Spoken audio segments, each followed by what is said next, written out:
since I've moved into this house. So, but there's some things happening in rearranging and whatnot because I guess, my new job will be hybrid. So, and I'm kind of looking forward to that because, um, well, let me start over. Okay. So, um, I'm using the stand that I was using to travel with because it's an easier stand to set up than the one that I had, the desk stand that I did have. And the desk stand that I do have is a big stand, and I just don't need it. I'm actually gonna put it on a Facebook Marketplace and see if I can get some money back for it because I'm not gonna use it. I've got another stand that I want to use on my desk, and it's so. Well, let's just talk about my history of stands. No. um, I got an inexpensive sort of boom arm type stand. I don't know what I don't know specifically what it's called. It was inexpensive, something quick. I was using that microphone that I think that you did not like back. It was the Apogee microphone. I don't know if you remember that one. I don't remember that one. It's an old microphone. I mean, I've played with so many different microphones as well. Oh yeah. That it's vaguely familiar, but I don't remember it. Well, I don't think that you liked editing with it because I don't know. I can tell that it wasn't, that it was probably more difficult to edit with. And then you let me borrow the Yeti microphone. Yeah, I remember those. And then I was like, ooh, I wanted to try out the Shure microphone, and I was like, I recorded a bunch of things and said, tell me which, and I didn't tell you what was what. I gave you a blind test, and I said, tell me which one you like the most. And I recorded the same thing with the 3 different microphones I had with differing levels of gain turned on, and you were like, this is the one that I like. And so that was the MV7, and I don't remember what the gain level you liked was, but here we are. Oh yeah, so the stand, it's not important. I'm still using the travel stand because it's easier, and the way, however, like the threads I feel like this is so uninteresting. I'm happy to abandon it or keep going. Entirely up to you. Oh, that's not what I was looking for. I know. Okay, because I'm a completist. I've talked about the microphones, how we chose microphones, and then I had it on all of those microphones. I used this relatively inexpensive, Amazon, I don't know where that company name came from, stand, and it was, just sort of bare bones, and I had it set up, and I like the articulating arm because I could move it out of the way when I wasn't using it, and that was nice. And then when I moved here, I couldn't keep it on the desk because the desk I'm using so that I can be in a room by myself is not one that it actually even fits on. So I got a desktop one, and it's really big, and it's got an arm, and it's overkill for what I needed. And then I got a travel one, and I didn't like the first travel one I got, so I sent it back to Amazon, and then got a second travel one, and it's a lot more compact, and I'm using that right now because it's easier to set up. It's a little bit kind of wonky because the threads that go into, it's supposed to, there's a standard thread type. They work, but it just feels like when I'm initially screwing it on, it just feels like if I don't have it on perfectly, it just feels it feels like there's no forgiveness in the first threads. Whereas other things that you screw into, it feels like maybe they stretch maybe the first thread and there's just like a little forgiveness, or maybe it's a little more conical this one's not as conical as maybe some others are. So that, again, for the forgiveness of screwing it in, so it feels like if I don't have it perfectly lined up, it when you're screwing something, when you start to cross thread, like I've never cross threaded, but that feeling you get when you're cross threading it, kind of is reminiscent of that. So anyway, the base it's got 3 legs that fold out, and I thought, I'll be able to rotate the center axis that the microphone is on so that I can have basically, I would expect the bottom to rotate freely so that I can orient it in such a way that the legs are where I want them to be, and it doesn't. The center post doesn't rotate at all. I have to rotate the whole stand. I guess that makes sense. Just thinking about cost, it would be less expensive to manufacture if it was not an additional movable part, I would think. Well, it unscrews, and I can adjust the height, and you would expect that a device that you can adjust, you unscrew. So there's this screw mechanism is what allows you to you tighten the screw to keep it to set it, and you would expect that when you loosen the screw, not only would it you could raise and lower it, but you'd also be able to rotate it, and it doesn't rotate. Interesting. Yeah, and I'm not sure why. Maybe there's another hidden screw. There is not. I'm not sure what's preventing it, and I'm not sure what's... Sorry. I shouldn't be doing this while we're recording. I'm not sure what's preventing it from rotating. I could slightly unscrew the microphone, but I don't want to do that. All right, I apologize, listeners, for the microphone and microphone stand noises I was just making. How are you doing? I'm good. I'm a little more tired than I expected, but I'm good. Is it all the rowing workouts that you're doing? Well, I haven't. This will be another side tangent before we get going. I haven't found that right balance of being more efficient at what I'm doing on the mats and making sure I tax my body just enough to not have body fat fluctuate. Like fitness isn't fluctuating, but body fat percentage is fluctuating.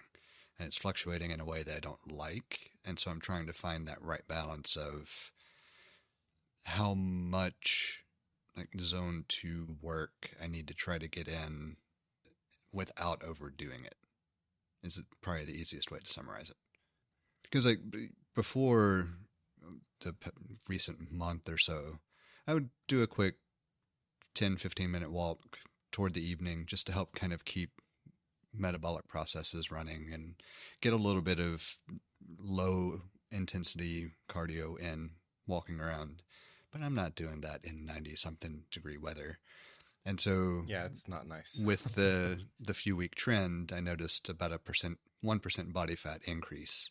It's like, okay, no, I'm not starting this trend. I got to figure out what exactly is doing it. And I think it's just because of cardio efficiency in general, jiu-jitsu wise, I'm not maintaining that elevated heart rate there like I was, first year or two in. And here recently, I haven't been doing that little bit of low intensity cardio to help have some of that in the mix. And so I think that's what it is. I also, I haven't really paid attention to general food intake in forever. So I could have easily changed something there that I wasn't really planning to change. But I also refuse to modify what I eat as opposed to what exercise I do, because to me it's easier just to add 10-15 minutes of something else and offset whatever change, as long as I can continue to do so. And then there will be a certain point where I can no longer continue to do so, and I don't know, maybe we're reaching that point. We'll see. But I have a feeling I just backed off more to compensate for having overtrained for so long that I'm still trying to find quite that right balance. That's my overall expectation. Yeah, that makes sense. That was going to be my first thought was like, it has diet changed, because typically diet is, I know fairly well that diet is one of the hardest things to overcome. Yeah, and I don't think it's changed drastically, but I do know over the past few weeks we've had more just general baked goods, desserts, etc., for different reasons, which I'm sure contributes to it. But I don't overindulge either, so we'll see. I'm not. It's not something that I'm really concerned about at the moment. It was just okay, I've seen this trend now for 3-4 weeks. It's creeped up a little bit. It's time to kind of adjust and figure it out. That's really kind of it. Yeah, I can so I can tell. So yeah, I did just come from a walk, a short walk, because just enough to close my rings. And the other night I cut it really close. I was like, oh no, I got to go close my rings. So I went and took a walk. And I was like, I think I can, I think I'm fine. And my walk went through, it went into midnight. So I was gaining as many um, uh, points towards the move ring closing, because that was the last one I needed to close. And because the others are pretty straightforward, like the stand ring, you know what your limitations are. If you if if if there are not enough hours left in the day, then you're not going to be able to close that ring. Same thing with the exercise ring. If there are not enough minutes left in the day, it's going to close. Whereas the move ring is, the more you do, the faster it closes. And so I was trying to get that last ring, that the move ring closed, because the other two were closed, and my walk went past midnight, and it was 2 points over my goal. So I just barely made it in. Like, I know that I had not closed I closed the ring at 11:59. Yeah. Right before the stroke of midnight. And I was like, whew. Anyway, I could give some, I have some I was gonna say, I'm experiencing some fitness issues that I've got to get under control, and I'm hoping that one, new job, new excitement about that, new, just general overall satisfaction with that big part of life changing help me to, help, I guess, regulate other parts of my life where some things have gone a little bit by the wayside. So it's like, while I'm closing my rings every day, and I'm getting in, actually, there's been a few days where, like, I didn't close an exercise ring, but not too many, maybe one or two over the past 3 months.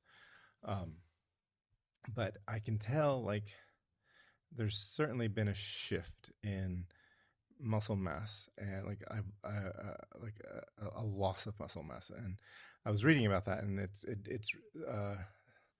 feels like it happened over the last, when I started traveling, and I'm not sure why. It might have been happening before that, but I don't know.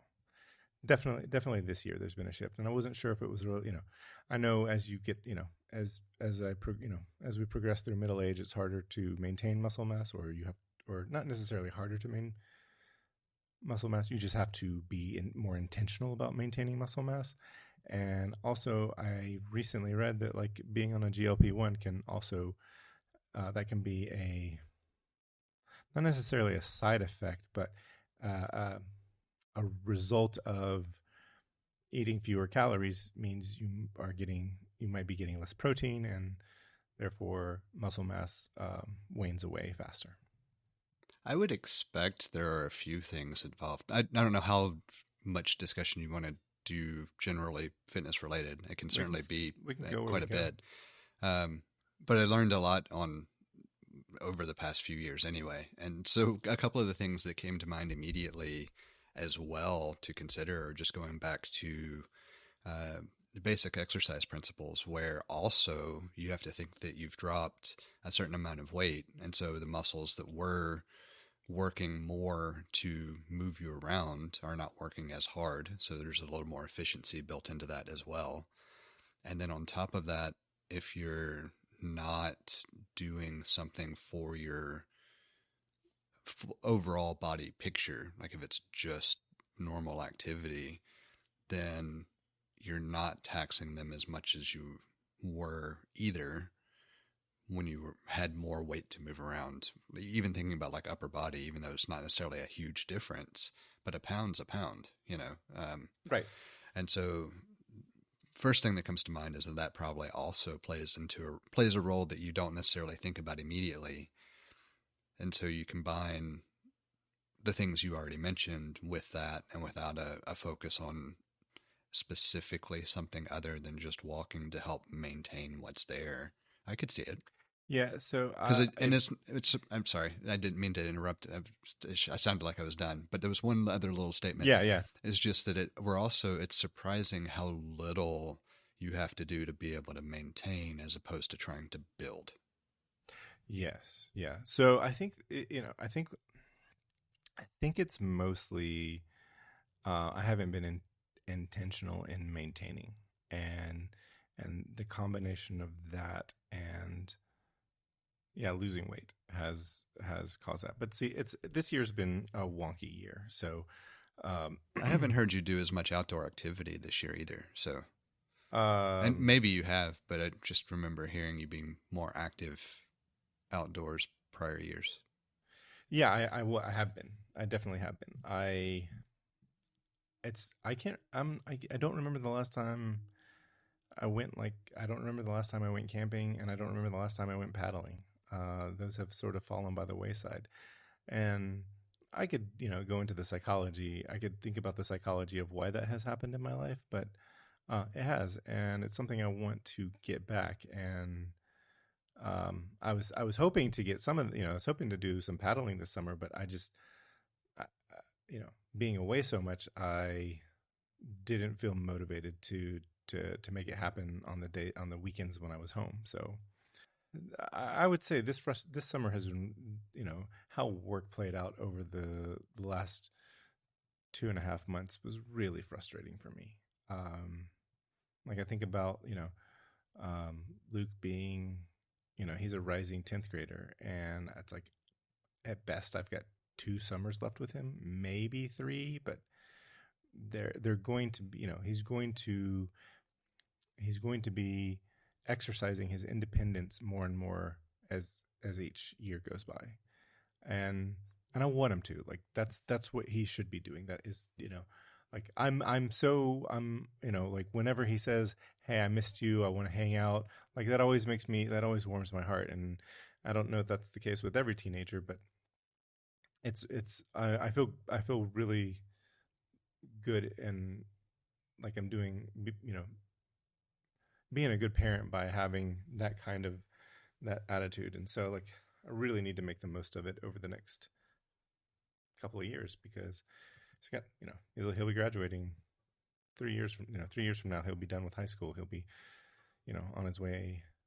I want him to, I want him to have like a healthy, a good, I'm hoping he can have a good college experience, and I want to give him the best possible start that he can have. And I want him to, it's not that I want him to move out. I want him to have the experience of, uh, you know, the great American college experience, if you will. The one that, we see in the movies, and was, promised to us. And, like I'm looking like at that as being like an experience that they have as a life experience, as a introduction to adulthood, rather than being like, oh yeah, you go do this and you can get a job and, be prosperous. Like, nah, you can be prosperous without college. You can be prosperous with college. I just think it's a good experience. Yeah, I can't remember where I was going with that. I still. Well, we were talking about the activity over the summer and all. That's where we got to it from. Oh yeah, yeah. But So it also made me think about, it's one of those things that we haven't had to worry about quite yet, just because Jacob's not that far. But we are mindful of like doing the quick trip down to the beach, and then we're trying to figure out something to at least have a couple of weekends over the next couple of months where it's like a quick trip to do something else, because we haven't done as much this year as we typically would, and we don't want to lose that um, adventure either, you know, specifically for those reasons. yeah, and it's like I was gonna say, I feel like you're in the golden years of parenting, um, because at Jacob's age, he's as capable as you, more or less as capable as you need him to be to do most things, but uh, not so, you know, he's not at the age where he's like ready to, like, I'd rather be with my friends, or I don't know. The dynamic is still like very family. I think I'm not. I really don't know how to put into words what I'm, because like none of those seems to fit what the phase that I'm in with my children, but it's not like it was just a few years ago. Yeah, I follow. At this point, I've seen enough interactions with different families and the different ages and everything else that I have a pretty solid feel for the ups and downs of how the next few years are going to go, and trying to navigate them in a way that hopefully limits the downs as much as possible.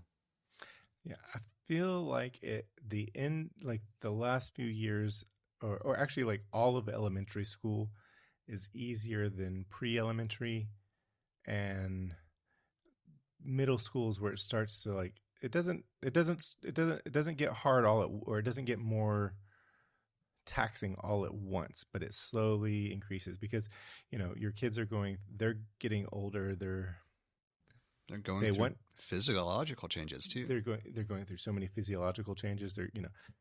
Hormones are kicking in for everybody. It's an awkward period, both psychologically and as well as physically, and there's just a lot going on, and it makes it harder. It definitely makes it harder, because they're not little kids anymore. They're not even kids anymore. They are adolescents, and adolescents are a lot different than kids. But I'm here for it. I'm here to try to do a good job. That's pretty much the mission statement of parenthood. Yeah, Or, right. well, it should be. I guess there are plenty of people who don't look at it that way, but Yeah. It was interesting the other night. Becca was saying to me, she was like, I'm concerned about. She was like, I'm a little bit concerned about Jude, and I was like, I can understand that. He's in the middle. He's smack dab in the middle of middle school. This is like one of the harder times in life for being a not being an adult, and pre adult life, and it gets slightly better in high school. I think just depends, on how you if you find your people. If you find a good group of friends, it gets better in high school.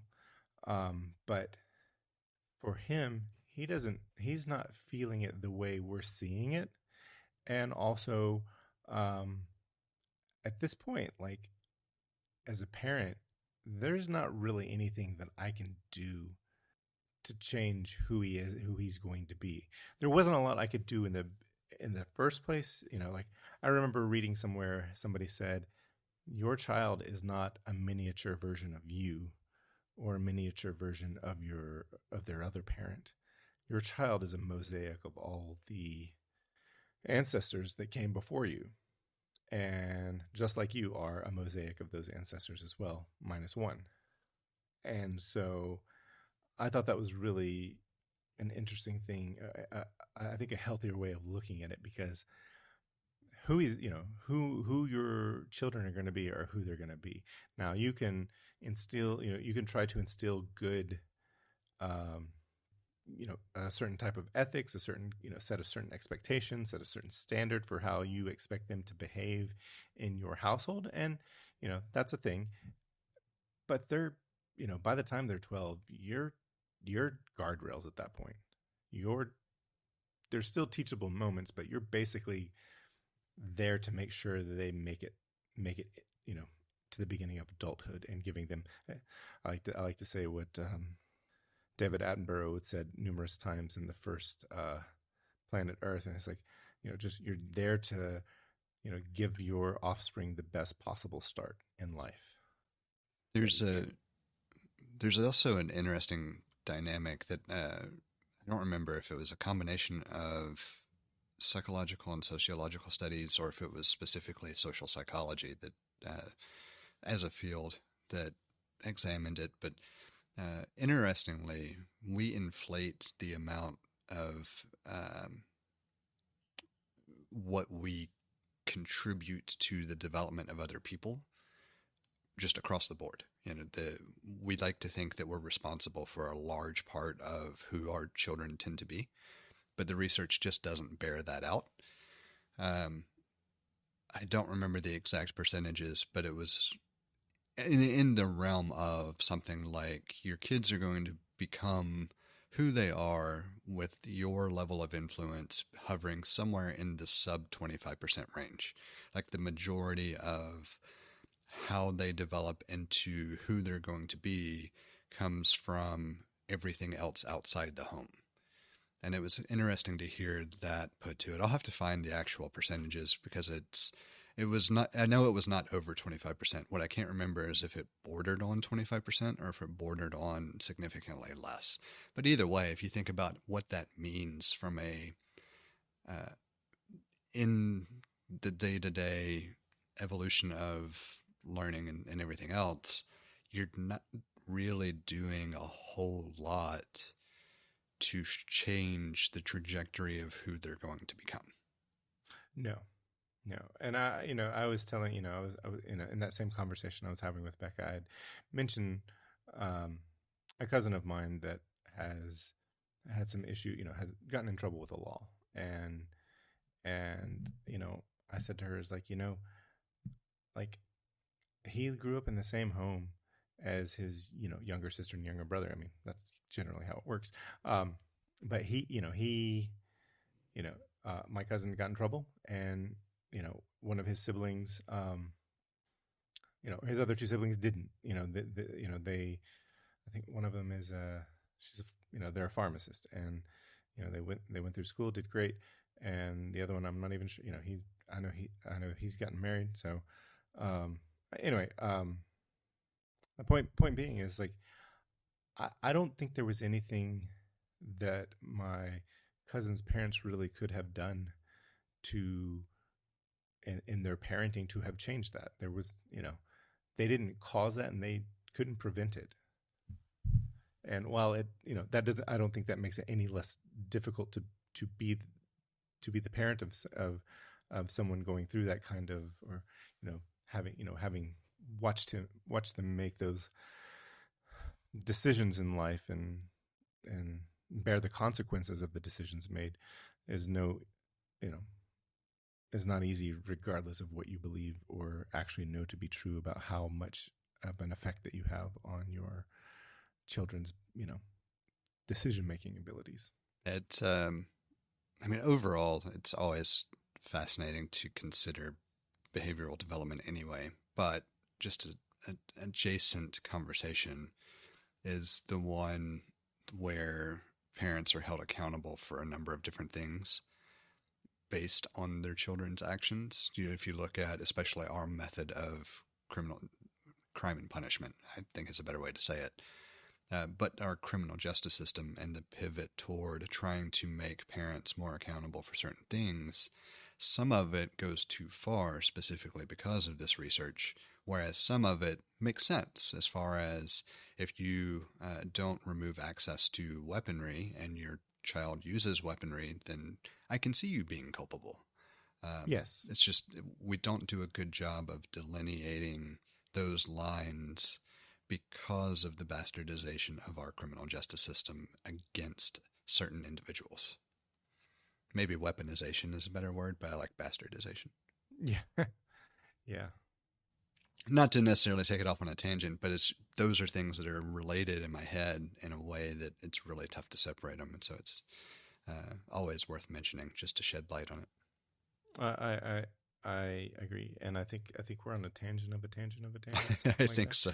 I think this is an episode of tangents. At some point we got to get a sine and a cosine in here. I was trying to figure out if there was a good way to work in a math joke, and that doesn't do it for me either. If we divide by 0, there will be nothing. It'll be invalid. Did you have anything else you wanted to follow up? So that we didn't digress completely. Anything else on the fitness side of things that you had a thought that you wanted to go down that we didn't explore? No. Okay. It was a nice segue. Oh, no. Go ahead. Are you gonna? I was gonna say, is it a segue to FitInsights? It is. It was. Yes. I was gonna say it is a nice segue to talk about the fact that I did finally get through the review process and get FitInsights launched, and I do technically have a major modification to the presentation of data that's waiting on review that I didn't want to pull the current review and start over because of the fun of the app review process lately. And all it really does is just at the after workout snapshots where it gives you an idea of the load. Because visually it was represented the same way as the like now at the top, I made it a clear distinction that is not the same thing that's being measured, so that visually they're different. And I inverted the calculation in a way to show it, help make it make sense in the way you're reading it in relation to what the gauges up top are. But other than that, like the rest of the functionality is the same in the pending release as what officially made it through release today. Okay, so there should be a release coming soon? It's available now. And then no. that other release, sorry, the update. Yeah. And I've completely just gone off the rails with version numbers with FitInsights. Because the first version being published is 1.0.42. And the next version coming out is 1.0.50. Okay. I felt like being whimsical with my version numbers for this one for some reason. I don't think that's a problem. No, I mean, the only person it affects is me, so. Well, in the application, when you look, it says 1.0.0, and then the build I have is 1.0.0.0.42. Yeah. Is that correct? That's the live version, right? No. Oh. So the one that it will be in the App Store, that will be the live version, never got pushed to test flight, actually. I can change that, though. No, that's okay, because I thought I had the live version. No, that's so because of how many modifications I've been making to things, I didn't want to make it confusing as I was doing tweaks, because every time I do tweaks, it can affect presentation of data as well, especially if you go back and look historical. So historical wouldn't match because the snapshots that were frozen weren't calculated the same way. So it was really confusing for me trying to compare and make sure I had stuff right when I was looking at how things went over the course of today versus how things transpired over the course of a day, 2-3 days ago, et cetera, et cetera. But because of those tweaks and modifications, I didn't want to make it really confusing for anybody dealing with the betas, or I guess technically alphas. I never officially went into beta, but as a result of that, like there are a bunch of intermediary builds and then a bunch of builds after that one as well that I was the only one who ever actually received. I see. And then when I got it to a stable point as far as the data being represented the way I wanted it to be represented and being scientifically validated and not trying to hide something, which that sounds like something devious, not trying to force synchronization of display between like the phone and watch in a way that was not honest is what I was trying to solve, because it's really difficult to work within the constraints of the watch and make it have the ability to calculate stuff on its own and not have it be disparate from the phone that has the full snapshot of data. And I spent a lot of time with those iterations and going back and forth, and finally settled on a set of criteria where if the watch has newer data, like you were to go do a workout without your phone, then there's a series of things that go on when they're back in communication with each other to try to figure out how the data is displayed until it all fills in. A lot of stuff that I went into that just didn't make sense. And I tried different ways, and I had such different numbers on a lot of different ways. And I finally settled on, okay, the phone, just because this is not a standalone watch app that you can purchase. It's the phone app that you're buying. The phone has to be the source of truth. And if the watch has newer information that the phone is not calculated, the watch should be able to display that information. But if not, it should default to what the phone has, because the phone has the complete picture. And so that to me, it felt like it was trying to hide maybe some level of activity on the watch, when what it really was doing is just making it feel more like a cohesive pair of apps. And there's really no reason for the watch to be judging what is displayed unless the watch was involved in activity that the phone was not. Is kind of what it boils down to. Either way, that's a long, odd explanation that doesn't really go into the details, but it's tough to explain the details without an understanding of a lot of the other details. Oh no, it's a lot. It's certainly a lot.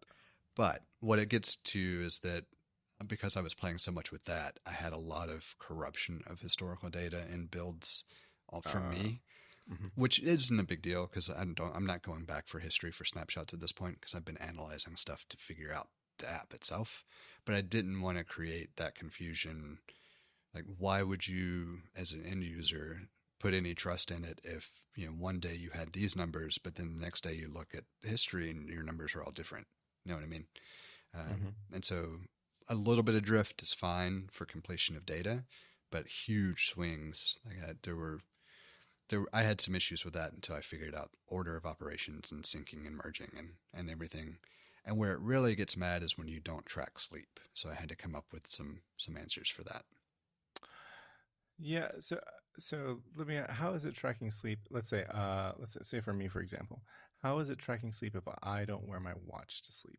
I put my phone on the charger. I may or may not put my watch. Most of the time, I avoid leaving my watch on the charger overnight. Yeah, it essentially it's registering the period of activity to give a count roughly at an amount of time, and it's just basing it on that if there's no other data available. And part of that is driven from if you have your sleep and alarm settings in health, then it has an approximation of a timeline that you're aiming for. And so if there's no movement on the phone, no activity on the phone, then there's a rough bedtime stopping point, Yeah. and then a rough starting point based on activity. So worst case scenario, it falls back to, well, it appears you were at least resting for this period of time, and so we're going to count that as sleep. Yeah. Well, let's be honest. If you can't sleep, you're probably going to pick up your phone. Right. And so interruptions, or at least for me, I am. And interruptions do get taken into account pretty well because I've seen mine once I've got some of the stuff working correctly. It's part of what made me decide to show two numbers, the frozen snapshot at the quote unquote wake up time and then the other live over the course of the day. Because when I wake up and get up and move, I might lay back down for an hour. And I've noticed I get credit for 45 minutes to an hour of additional rest if that happens. See, I was about to ask you that because I was going to say, I was thinking of terms of okay, let's say I'm expecting to go to bed between 11 and 12 based on my bedtime that's set on the phone. But let's say I'm looking at my phone till 1 a.m. and then I put it on the charger and the alarm's at 8 or whatever, and I push snooze for 30 minutes. I assume that probably is taken into account as well. Yeah, it also gets weighted into the sleep score. So, yeah. That was how I was going to ask the question, but you had already answered it. So, nice. And obviously, if you wear the watch and have actual sleep data, it's far more accurate. But if not, then a rough approximation of rest time, and then figuring out what your rough approximation of heart rate values would be based on ongoing analysis of heart rate data during the day gives you some really rough approximations. But that's kind of how it's doing it. But one thing I will note is that it's just like any other app that tries to do it. The more complete the data set, the more accurate the results, which should be common sense. But still, that's the reason I went through and made sure how we got numbers and what factored into it was explained everywhere. Because the one thing that I've hated from every other app I've tried is it doesn't feel like the data is transparent. So I didn't know how to act on it. And that was essentially what I was trying to solve with this one. Gotcha. Well, it kind of makes me think when you were saying the more data you have, the more accurate it is. And it kind of made me think of I went back to this calculus class where I was learning limits. Is it limits? Functions? I don't remember what it was, but it's where you are basically, you have a you have a graph and you want to measure the area underneath the graph, and that's not as easy to do because, gosh, it's been so long, I don't remember. Because you're talking about essentially the concept that the endpoint exponentially increases that type of graph, or any graph at all.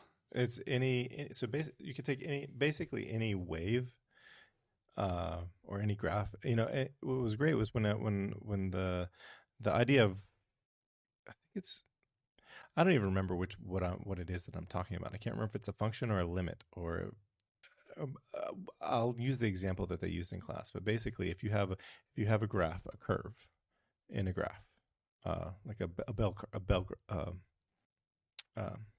curve, and you want to measure the area underneath the bell curve, well, you could you could pick 5 data points, and I think the example they used was like, all right, this many people are going to get an A, this many people are going to get a B, this many people are going to get a C, and so forth.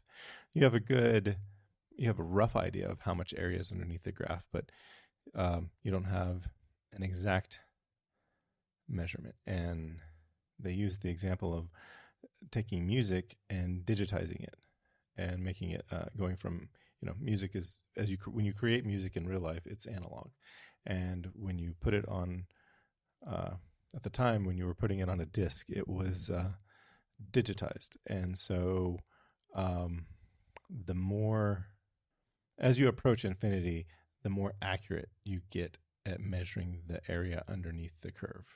I follow. I mean, it's what I was thinking of, but I couldn't tell you for sure which. Yeah, I don't remember. I'm looking it up now because I'm really doing a terrible. Well, while you look it up, I don't even remember why I brought it up now. I had a couple of interesting points, and so one, it's been a recurring theme that we talked about my oddities with app review recently that I had not experienced before. But FitInsights was rejected twice before it finally passed review. The first rejection, it's the same. It seems like it's a form letter rejection for any app that has either a subscription or an in-app purchase, where they just assume that you have not included functional links to terms of service and privacy policy, and they're going to reject it so that you are forced to respond. Otherwise, I don't know why they did it, other than the fact that I made it overly plain and clear, and maybe it was too obvious, and so they couldn't see it. I don't know. Either way, I kind of have come to expect that one with apps that I do that have any type of in-app transaction, if you will. But the second one really got under my skin, because the second rejection was rejected for needing additional information and for potential potential bodily harm or physical harm. I don't remember exactly how it was worded, because it was referencing medical information but was not providing information about being a medical device or something to that effect. I don't remember the verbiage. My response to that one was, with this line of questioning, I have to ask, do you guys actually look at anything that's submitted, or do you just run it through a machine that does some sort of code analysis for you? Because if you paid attention to anything that I submitted, these would not be the questions you would be asking. And then I did go on to answer them. One, there are no servers involved, so no, I'm not transmitting HealthKit data anywhere. No, I'm not sharing health data with third parties. It's all on-device calculations. And I provided 4 examples of where I call this out explicitly, both in the onboarding and in the app itself, just to show examples of, if you had paid attention and opened the app, you would have answered this question. And then the bodily harm or physical harm, however it was worded, I just said, I have the same disclaimers everywhere, that this is general fitness guidance, not medical advice. It is not a medical diagnosis thing. It's not a medical app. If you can't read that and understand it, then I'm sorry. But it just, it's ridiculous lately, some of the things that they've come back with. It makes me think. It makes me think of that. I don't remember where I heard someone say it, but I just remember it was like one of those quick things where it's like, I'm not sure that the person that heard this was being said to got it, but it was like, I can. They said, I can explain it to you, but I cannot understand it for you. Yeah, it feels that way. And as I guess I should have put this in there, but when we recorded last week, I mentioned app review hell with a different app, and then I don't remember what I think I even mentioned it in the recording that I'm just going to resubmit it with a different version number, and I bet it gets approved. And sent you a text the next day, Yeah. laughing because sure enough, it got approved. Yep. Yep. And it's like, come on, this is asinine. I mean, it's the same. Um, what's the word I'm looking for? It's stuff that I had heard people say, and I had never experienced any of these frustrations, and so I didn't get it. And I didn't realize how good I had it, apparently, with the first couple of apps that I got through. Because since then, everything has been a struggle. I'm really curious what's going to happen.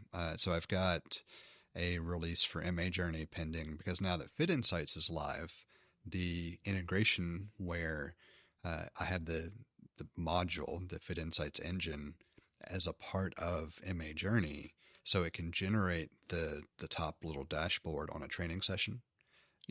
I think I talked about it, but essentially, kind of a glimmer into what else you can do if you want to get this other app. And if you tap it, it'll take you to the day's data in FitInsights if you have it, and if not, it'll take you to the listing on the App Store. So I had to wait for FitInsights to be listed so that URL would resolve, so I could submit MA Journey's version for review. And so I'm really curious what's going to happen, if it's going to get rejected because of that. And then I have to go through whatever process to explain it. I don't see how, but at the same time, I don't see how you would ask me what I do with the servers involved when it's very clear there are no servers involved. Mm-mm. It's like, do you mean your servers that we're using with iCloud? I mean, gotta be. Are you talking about those Mac Minis at 10101 Bub Road in the closet? Yeah. There will be, since I was on a roll with waiting for or doing a bunch of this other stuff, I did make a quick update to Glovebook as well that's waiting for review. Oh, okay. What's coming in Glovebook? A couple of quality of life improvements, so you can favorite locations. That way, if you use the trip features, you can just pull it from a list of favorites as well. And then, because I have the occasional use case, I added a rideshare tracking tab, so that if you wanted to maintain it for business expenses, you could have it all in one place between the trips and the ride sharing stuff. But I didn't feel like it needed to be a rework of the trips thing, because that felt like it was out of place. So you'll see that, which just means the settings have grown a little bit to accommodate some customization of those as well. So if you want to manage rideshare services, you can have a list of those that are above and beyond whatever. Like I included Uber, Lyft, Taxi, and other as defaults.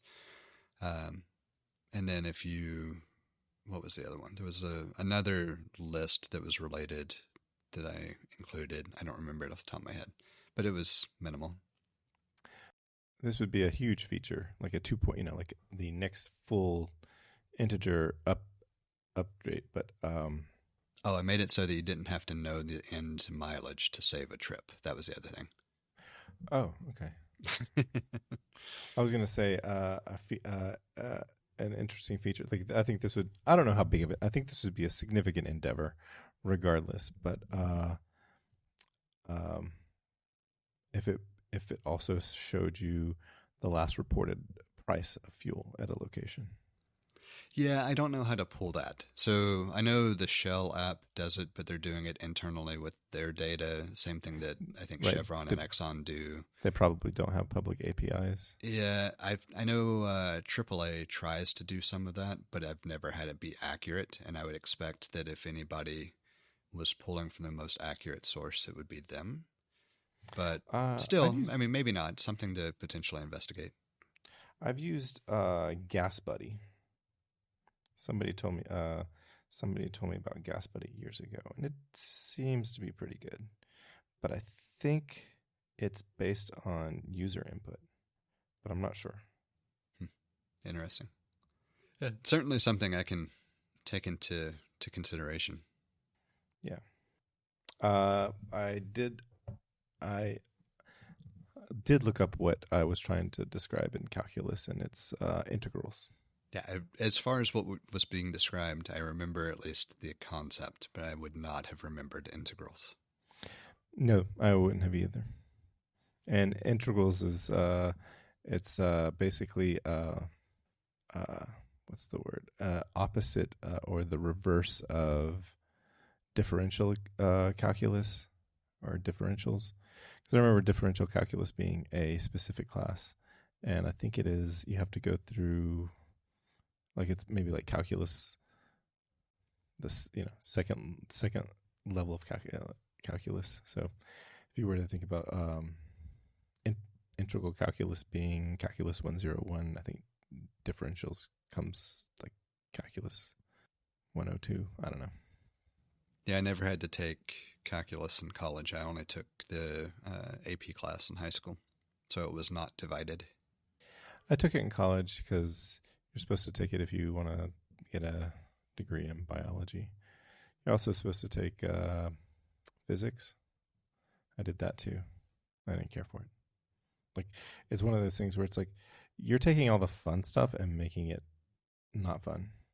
So anyway, what I was trying to describe, and I no longer remember, is basically where you take if you want to know the area under a curve, whether it's regular or irregular, you can use a definite integral to calculate with, it's been so long since I've done it, but there are steps that can be taken to calculate the area underneath under a curve so that you can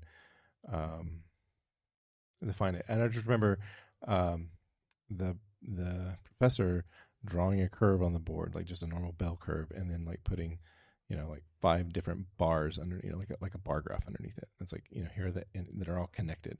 And it's like here, said here, this represents grades. And then it's like, look at all these spaces.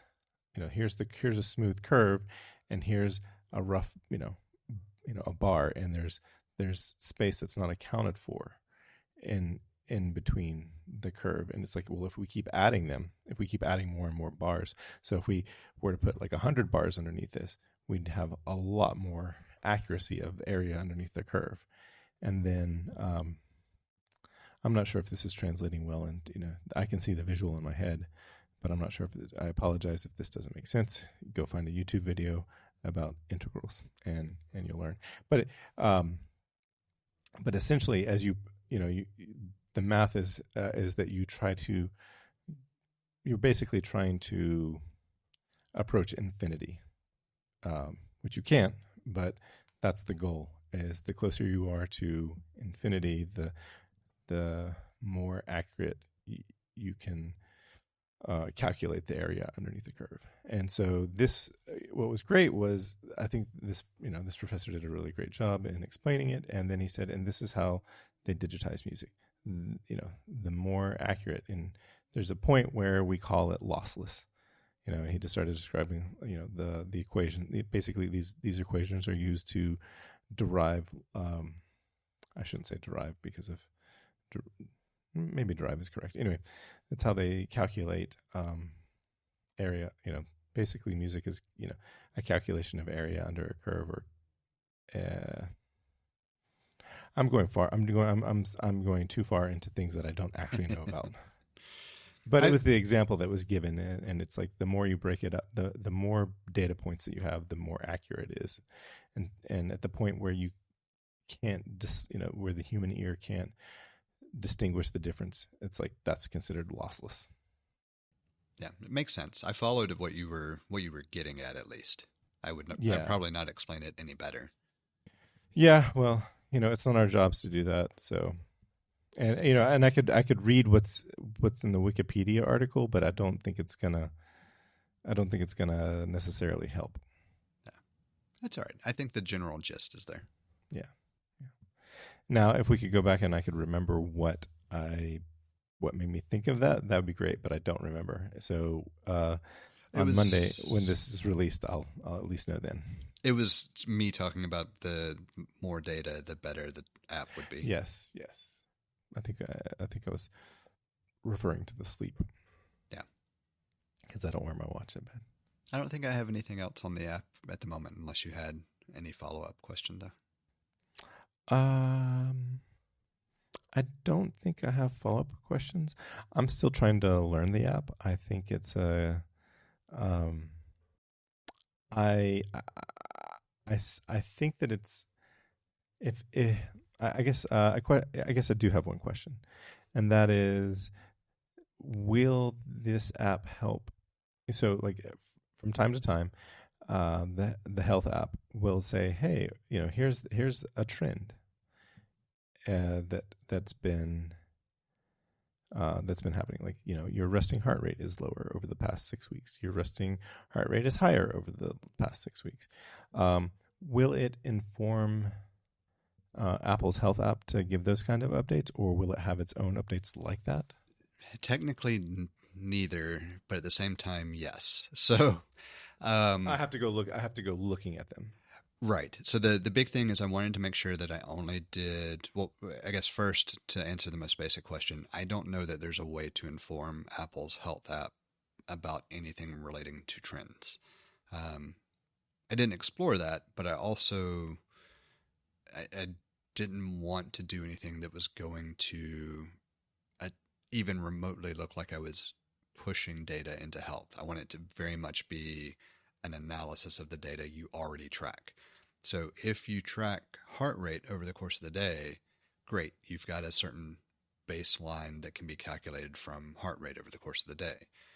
If you're tracking heart rate and other things, or if you've got a watch that you're wearing most of the time, then you have a certain amount of expected data, is what it kind of comes down to.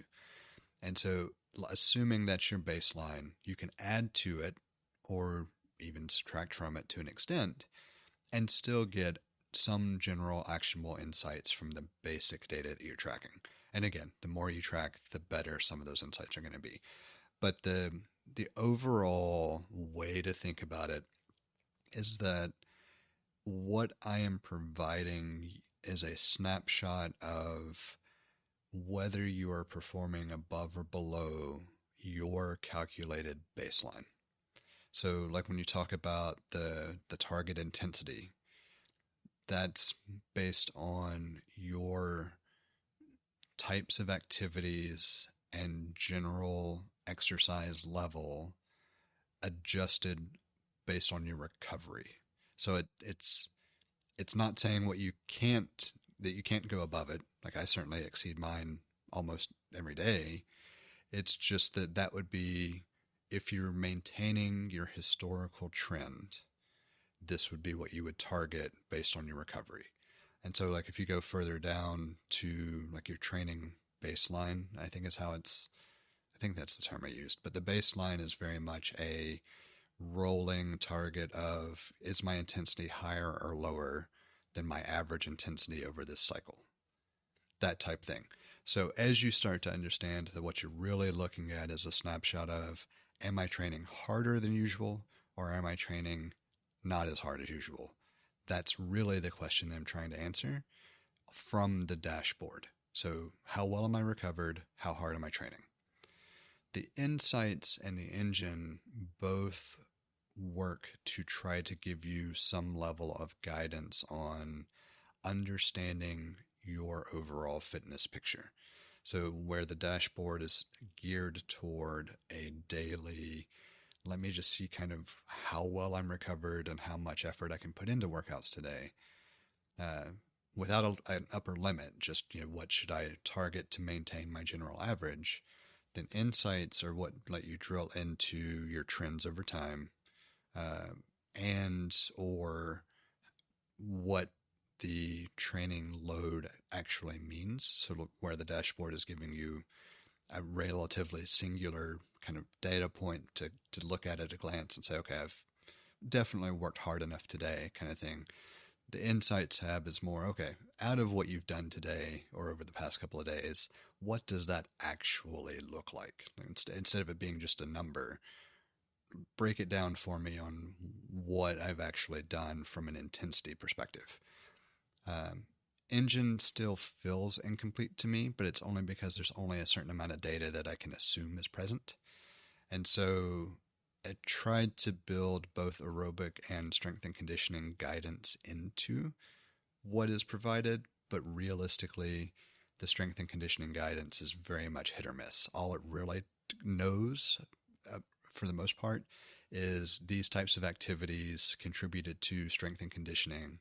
And so based on your overall intensity and baseline and training and all that other stuff that we've already talked about, this is where the recommendation is. So that's the weakest point, but that's also the point that unless I really build out a full, I'm lifting this much weight and this many reps and that kind of thing, I just can't do better. And I don't want to build that out. I don't want it to be something where it's relying on you tracking all this other stuff, because that's not who the target market is. Right. It's more of it's a data collection and interpretation, and it's more one of those things that as you start to kind of understand, it's more than that. So, well, it's really more, it helps you understand what a lot of these things mean with more advanced calculations that you don't normally get exposed to. For example, if you look at the details on the different chips and you see how we get presentation, then you as a user could go back and look at raw data and health and understand better what you're looking at. That's kind of the end. It's kind of a translation piece to teach you how to understand what that data means if you were looking at it elsewise. And if you aren't looking at it elsewise, understanding how to interpret what other apps are telling you as well. Because they're all using the same general methodology. It's just proprietary tweaks on how you're going to weight this versus how you're going to weight that. I gotcha. It is tough to explain. Like, I think, I know it's been a few episodes ago, but I talked about all the disparate sources of information between some of the major competitors in that space. Yes. And if I had had the explanations that I included with my app on any of those, where it felt like it was actually telling me how to understand the data point, I never would have tried building it. Right. That's really what it comes down to. No. Yeah. Well, I was just going to say, like, this is the only app I've seen like this where it tells you, it goes into significant detail of how what it is and how the calculation was made. And that's really nice. Yeah. And that's why it's kind of I would call it more of an educational app, because realistically, there's nothing novel about any of the scores. Like if you do searches for what are some scientifically validated ways to take the basic information that is tracked by an Apple Watch and present it to a user to understand the impact of these things, this is what you get. It's just, it's doing the calculations for you. Yeah. It's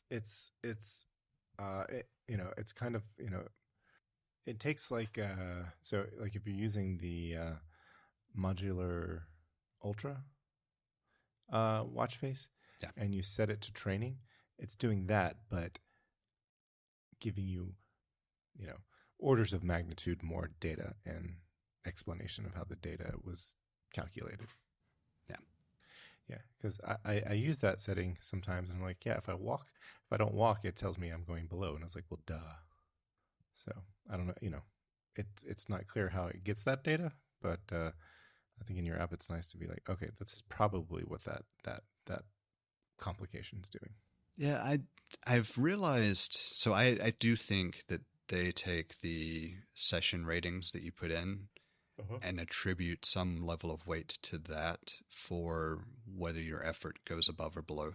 Because I use that watch face quite a bit, especially with the app and testing the complications for the app. It's my default watch face. And I do like it, but I find I can manipulate it some. And it may be that that's just a weighted piece that in conjunction with some other stuff, like Apple's never going to divulge exactly how it comes out with the numbers.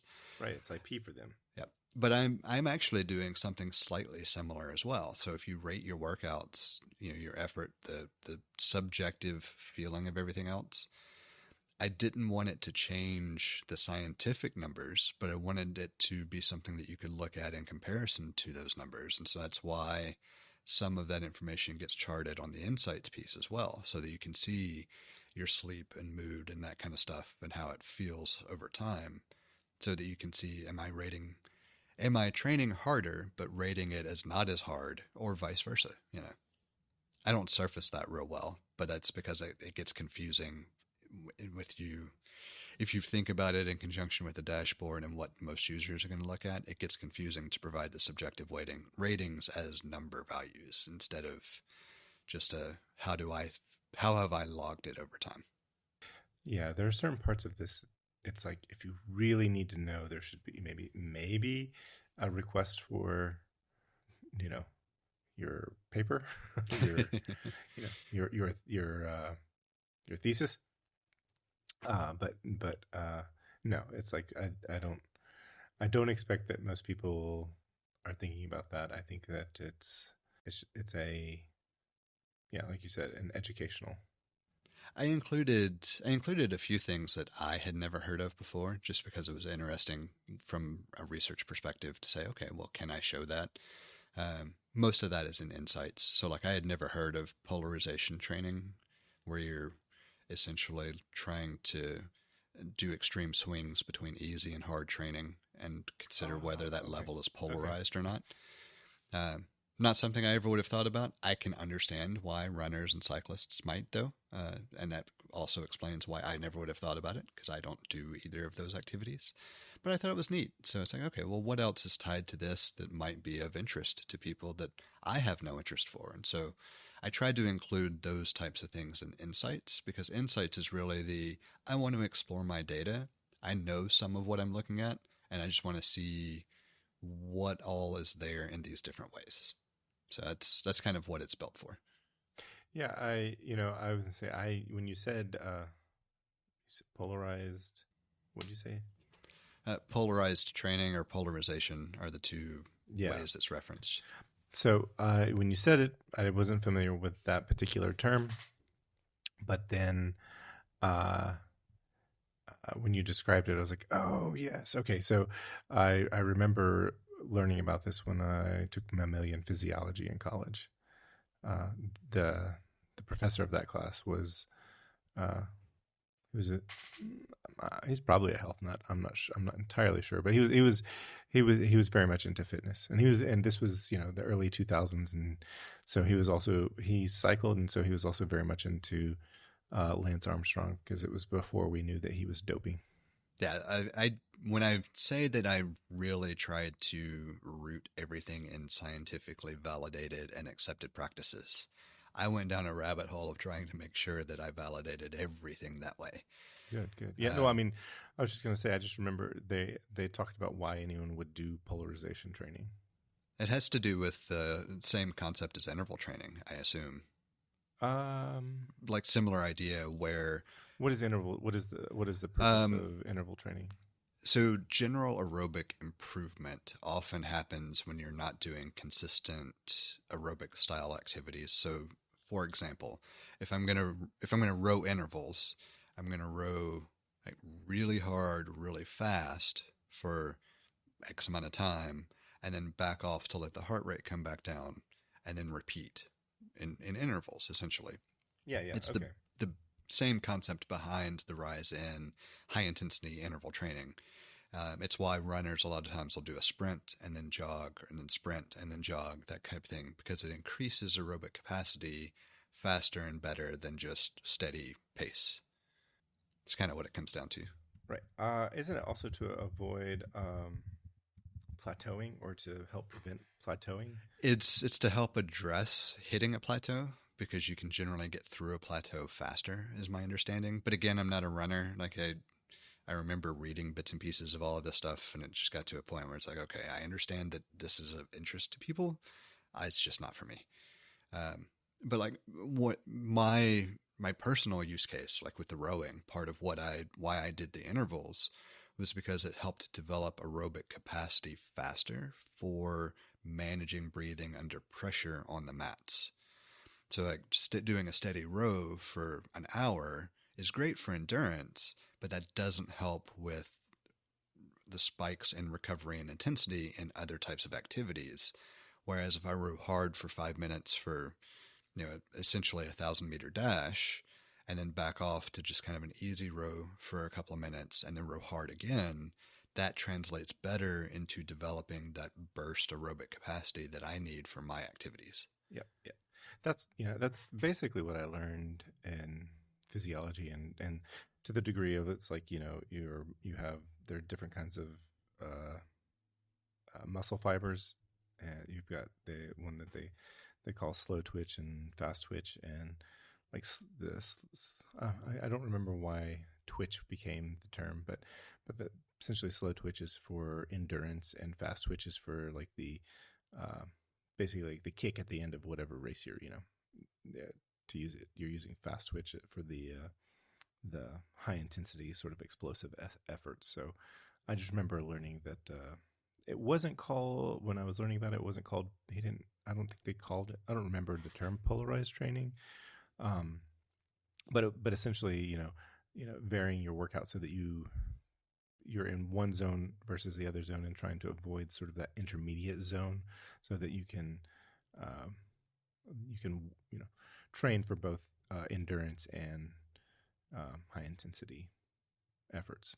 Yeah.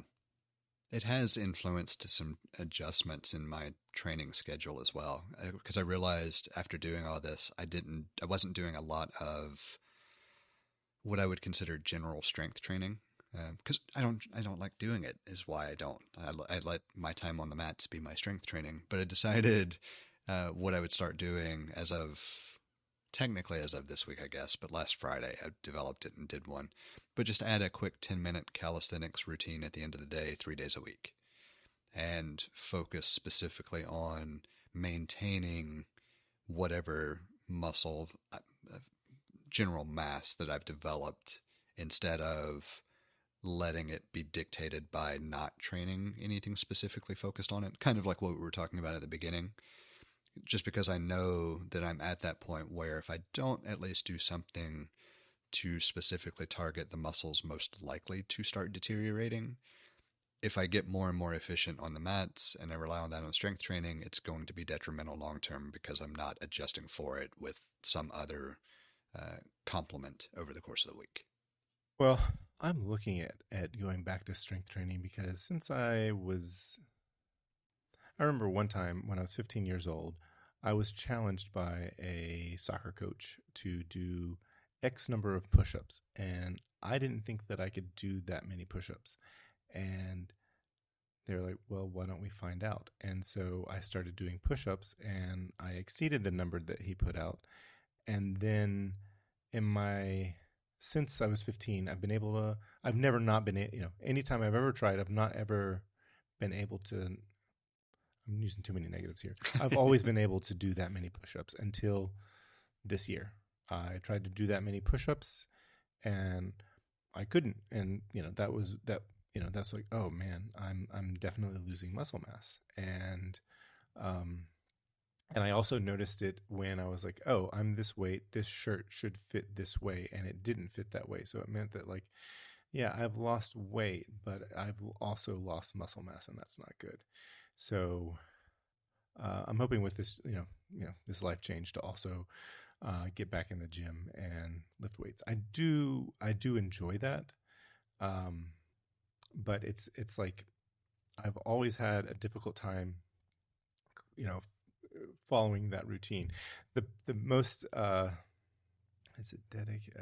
most consistent I've been with that with weightlifting was when I was able to go at 10 o'clock in the morning. It's like the worst time possible if you want to have if you're going to a normal kind of job.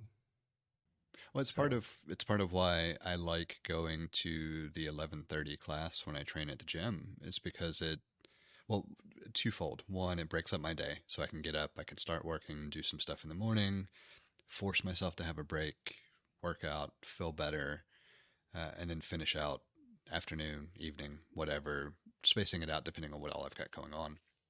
But it also is a detriment because then I don't have a time slot that I generally want to do some other workout.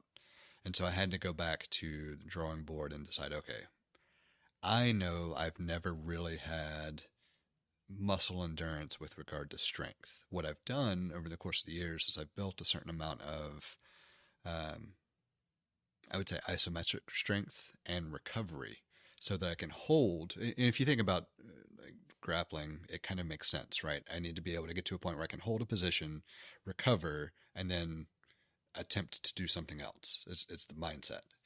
And so I have done a really good job of developing that recovery aspect of fitness.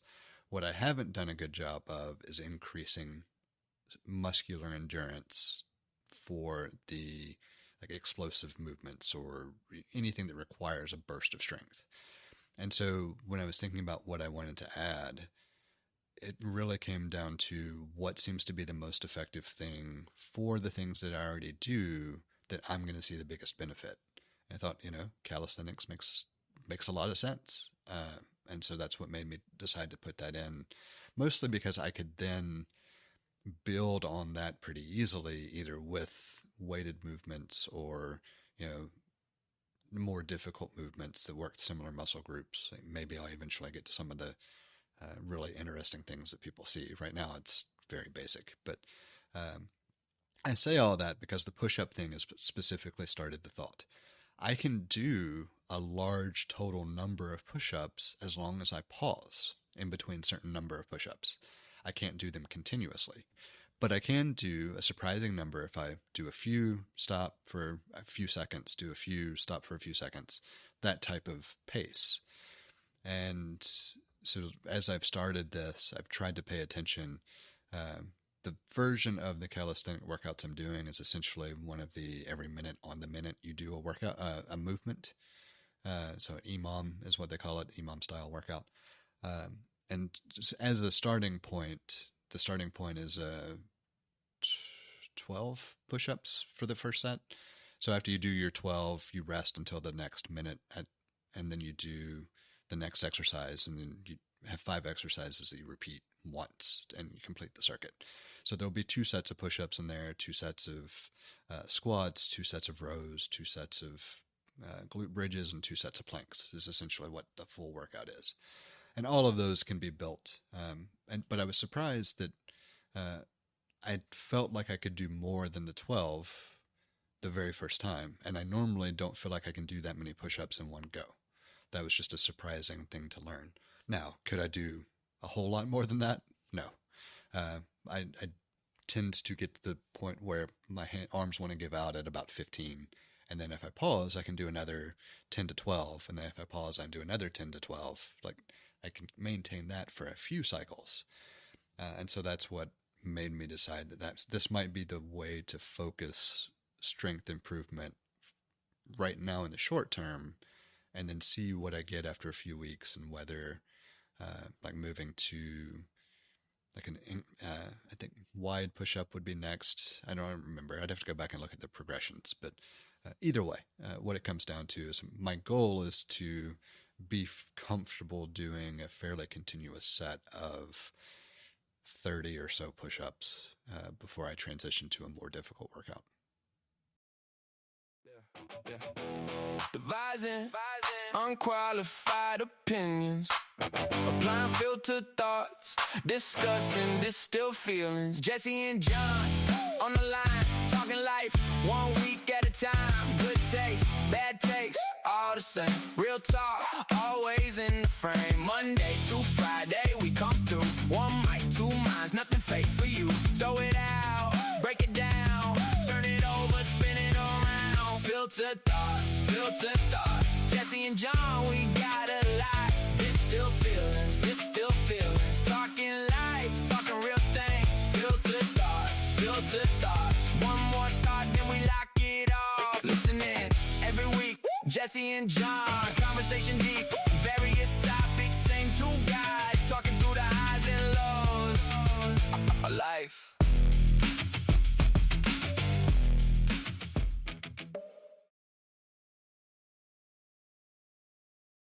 I'm not sure if I had anything to say after that. Well, And I don't remember. I know there was an article I saw some time ago where it said that you should, if you're in decent shape, you actually have a surprisingly low number of push-ups that you should be able to do to be in good fitness. But I don't remember the number off the top of my head. I'd have to find that article again. I was gonna say I remember. I think this is what really this is maybe a pretty a deep insight into how I view a thing, and it's like I learned that if I lift weights, then I'll actually burn more calories in my sleep, trying to maintain that additional muscle mass than I would trying to burn those calories doing cardio. And I was like, well, hell yeah, let me do some weightlifting. I mean, it certainly makes sense. Yeah, because it's like I know that like when you're like with a proper weightlifting routine, you burn more calories sleeping, maintaining that muscle mass than you do actually. And you're not lifting weights to burn calories. You're lifting weights to increase muscle mass, and maintaining increased muscle mass is what burns calories. Right. I did find that article real quick. I saw that. So like the target for excellent for men for our age is only 25 push-ups. Yeah. And I say that like but I always felt like that was not a big number. It's really not a big number. Yeah. Now, so, and the thing that I don't think I could do the 25 push-ups right now. Well, not straight. I could do it over the course of time, but I think that's the point. Is like the idea was that you're trying to get 25 push-ups without stopping. Right. And when I do push-ups, man, like I'm like real like I start from like my arms completely extended. Like I'm placing my hands on the floor, at shoulder width apart. Fully extended, not locked, but fully extended. Like, if you were to extend it anymore, then I'd be locking my elbow. So it's not quite that, because I'm moving. So I'm not going into that locked position, but as close as I can. And then when I'm lowering myself, I am, I'm keeping my body as straight as I possibly can, and letting my nose touch the ground. So we could actually have a little bit of an interesting discussion on push-up form, I think. Probably won't be long, just for anybody listening. But so do you lower slow, or do you lower hold, or do you lower lower touch and then explode back up? You know what I mean? Like what variation of a push-up do you do? And I ask because it makes a difference. I do very specific. I very specifically chose the way I do my push-ups, which is that I start same position you do. I lower on a count of 3. I hold for a second so that I don't have any momentum when I push up. And then I push up in whatever speed feels comfortable. And what I mean by that is I'm not trying to explode up. Like I do get there's a benefit to really pushing hard if you wanted to really tax it. But my goal is just to make sure I engage that pushing motion without losing the initial fast twitch or explosiveness at the very beginning of the movement. Yeah, so I think there's a benefit to pushing up very quickly, and then there's also a benefit to not in having a controlled up motion. So I try to. So my push up is similar to yours. I will lower relatively slowly. I've never counted. So I might be going down lower. So I might be going down a little bit faster than you are, but I'd have to do a push up and count and see how fast I'm going down. But and I don't think the count matters as much as it is the pause at the bottom. Well, it's just in my head at some point I heard that if you do roughly a count of 3, then you're getting about maximum benefit from the slow lower side of it. Right, because so like the difference between a count of 2 going down or or going down, like having that controlled lower like to a count of 3, I think it is has more benefit because your muscles are working against gravity the entire time. Whereas if you're going down faster, then gravity is aiding more, and so you get more. You're tearing down muscle fiber. You're using more muscle fibers for longer, so they're tearing down more, and so they're going to rebuild. They're going to have the opportunity to rebuild more. So I think that slow lower, or there's a point where it's too slow, and you're no longer getting that benefit because you're locking in, and you're not actually using the muscle to the extent as you might be on a 3 count. But yeah, there's a benefit to going slow, and for the same thing, there's a benefit to going up fast, or sorry, benefit to going up slowly as well. For the same thing, your muscles are working against gravity for longer, and so I have done fast where it was like I remember talking to my former brother-in-law. He was in the Air Force, and they have to do. I think their PT requirement was like 60 or 50 in a minute or something like that, and he was trying to get like 80 push-ups in a minute, and so that's a fast push-up, and so he could do it. He got to where he could do it, and it was impressive. And so I remember trying to do balance between like doing slow and fast push-ups. So I'm somewhere in between. And the main reason I ask is because going back to this number, I think I might be able to hit 25 if I did bad push-ups. Well, yeah, I can. If I put my knees on the ground, I can hit 25. Well, I was meaning bad from the whole standpoint of using momentum, the speed, right, that we were talking about. Because when you take that out, a push-up becomes so much harder. Yeah, and that was when I was doing push-ups. What I was trying to do was go as quickly as possible without gaining any sort of momentum. Always working against gravity, and then balancing, continuous, push against gravity as quickly as possible. So there's only so fast you can do where you start to momentum starts to aid you in the movement of your body. So, and that's the same sort of thing. That's exactly the same thing you're trying to keep in mind when lifting weights. Push-ups a push-up is the same as it's fundamentally the same as a barbell press or any sort of chest press, and yeah, you want to avoid where you want to, I remember, watching people like doing fast, trying to work out fast, thinking that was a benefit. I remember a friend of mine, when I was living in New York, he was working, he had his PhD in, I don't remember exactly I don't remember what biology field, and he was working on traumatic brain injuries at the time, I think. But he'd come from a muscles. He had done his dissertation was, I don't think it was exercise physiology, but I remember it had something to do with muscles. And that part of my life was when I realized I think I really like science, but as a layperson. And I can go into the weeds, but as a layperson.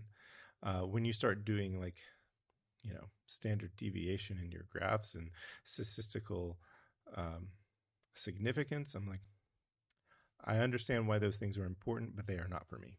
I know to look for them, for recognizing these experiments in this study was done properly, but I don't really care about statistical anomalies. I don't care about standard deviation or whatever. In the way that they do.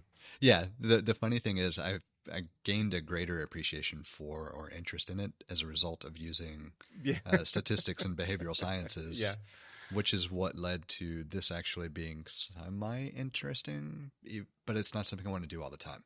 Like using it to understand what I'm looking at helps immensely, and I appreciate it, but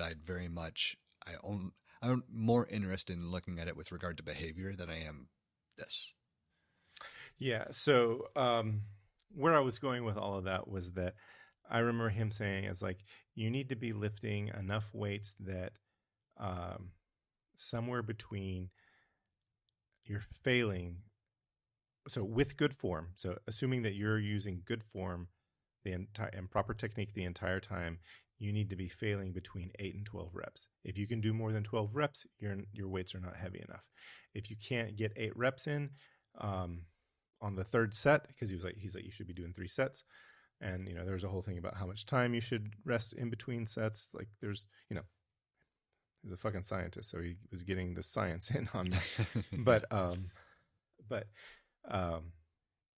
it was basically, it's like if you can't on your third set, if you can't do 8 reps, then it's too heavy. And if you're doing more than 12 reps on your first set, it's definitely not enough weight. And so dialing in failure between 8 and 12 reps it's not too hard, but it was a good goal to have. And it was, and it was basically, yeah, if you're using momentum, then you're not really, you're not gaining anything. You're just putting stress on your joints. That's about all that's happening. I was like, that's a really good place to a good thing to call out. I had this conversation like 15 years, no, like 10 years ago, 11 years ago. So it stuck with me. He also gave me a really cool workout where he was like, if you want, he said, you don't have, like chest day isn't on Monday, it's day 1.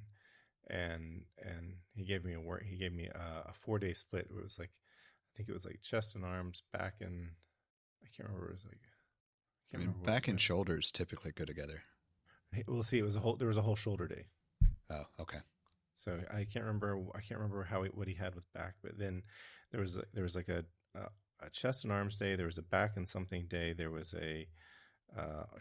just a day for shoulders, and then a day for legs.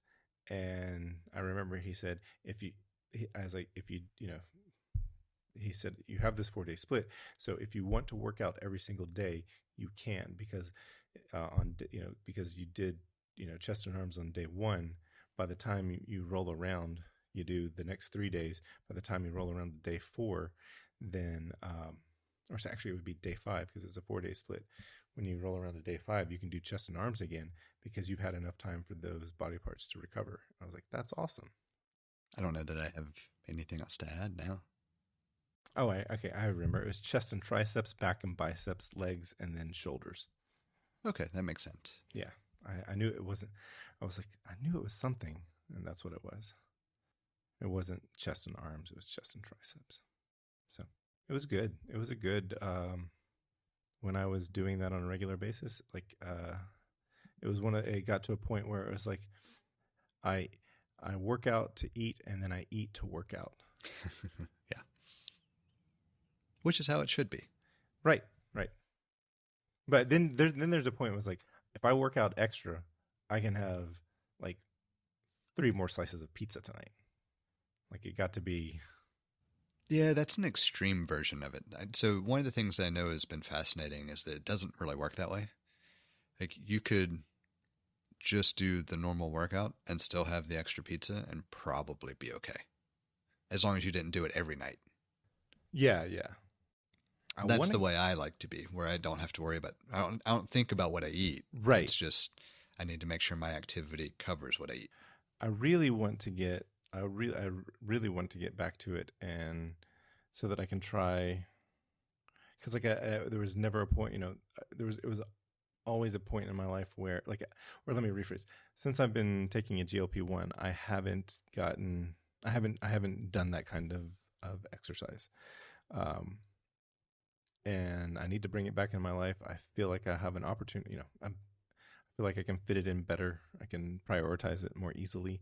And maybe the results will be really what I'm really looking for. I would expect so.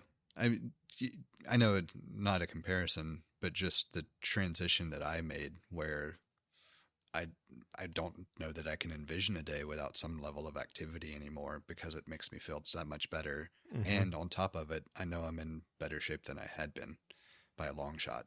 So, but I also chose to make sure that it was a priority. And that's the big difference, or the big thing, not difference, but the big thing. Because I know Emily and I have had that conversation, because she doesn't necessarily choose to make it a priority. And then she gets to a point where it's, I really need to do, I would feel better if I actually was up and working out again. And then she goes back into the cycle of doing it. And it's like, yeah, if you just maintain it, it's easier to not have those swings. But, it's your choice. You do what you want to, what makes you happy.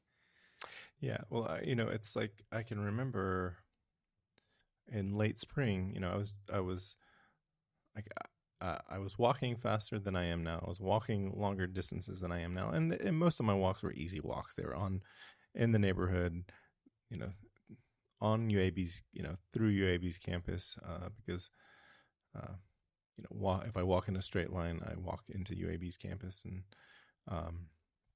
I wasn't walking for beauty. I was walking for fitness. So I was going, going out and back as quickly as reasonable, I was setting a pace where it's like, this is the pace I want to go. And then when I actually took a hike, I remember, I think it was in May, late April, early May. I remember hiking in Red Mountain Park, and I think it was a little over 8 miles that I hiked. And yeah, I was tired. It was, a lot of energy spent, but I didn't there was no point where I was like, oh, I don't know, I don't know if I might have to bail sooner than I was expecting to. Whereas I can remember, a few years ago, going on a hiking trip to, camping trip, backpacking trip. And I remember the first day walking 10 miles, and I was just like, I remember like at mile 8, I was like, I'm ready to be done. Like, I'm ready to be done. Whereas like the 8 mile hike that I did the other day, I was like, yeah, I'm fine.